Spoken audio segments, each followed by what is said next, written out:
Сәлем менің сүйікті достарым. Сіздермен бірге әдеттегідей мен Малика. Бүгін біз сіздермен рулет жасайтын боламыз. Ол үшін біз 4 жұмыртқаның ағын және қанттың жартысын салып, аппақ көбік болғанға шейін миксермен араластырамыз.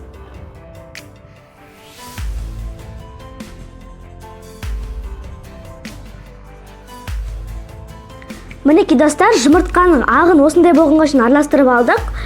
Біткен кезде ол ақпауы керек. Яғни бұлай аударсаң ақ кетпейді. Енді біз оның сарысына көшейік.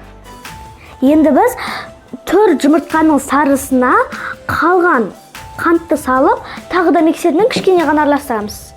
Көп емес, кішкене ғана.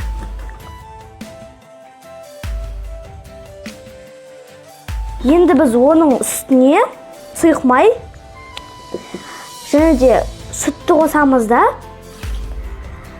миксермен тағы да араластырып аламыз.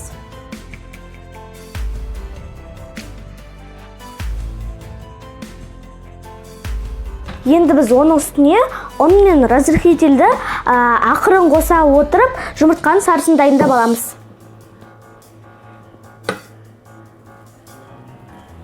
Осындай кішкентайдан қосып отырамыз.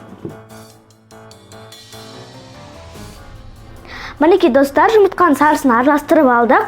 Енді біз оның үстіне жұмыртқаның ағын аз-аздан қоса отырып, рулеттің тестасын жасап аламыз.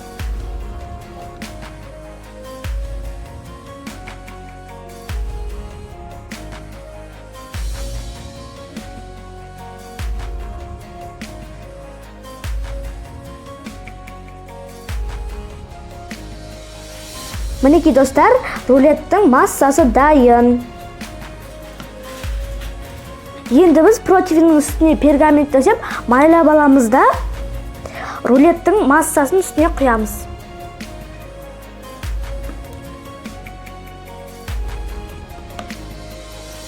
Мінекей достар, осылайша противенға жайғастырып алдық. Енді біз бұны 180 градуста қызарғанша пісіріп аламыз. Мінекей достар, біздің қамыр дайын. Енді біз оның астына майлық қойып, осылай ораймыз.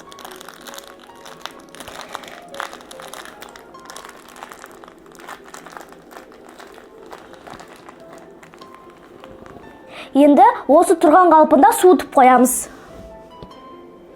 20-25 минутқа дәл осылай қойып қоямыз. Мінекей достар, 20-25 минут тұрды. Біздің рулеттің қамыры жылыды. Қатты суытып жіберуге болмайды, әйтпесе ораған кезде сынып кетеді. Енді біз оның пергаментін алып, тақтайға қойып аламыз. Енді біз бұның артық бөліктерін кесіп алып тастаймыз.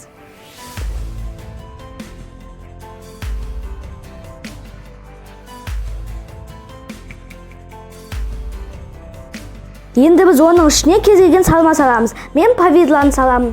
Ал повидланың рецебі менің арнамда бар.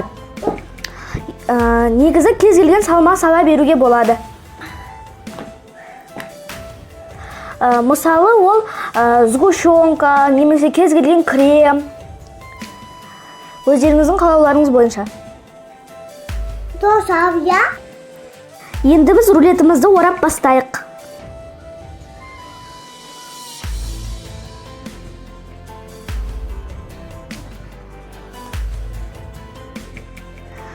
Сонымен достар, біздің рулетіміз дайын болды. Дәмі өте күшті, жұп-жұмсақ. Менің көңілімнен шықты. Егер де сіздерге менің рецептім ұнап жатса, лайк басып арнама тіркеліп кетуді ұмытпаңыздар. Және де комментарий қалдырып кетуді ұмытпаңыздар. Мен ол комментарийді міндетті түрде оқып, жауап қайтарамын. Ендеше ас дәмді болсын. Сау болыңыздар.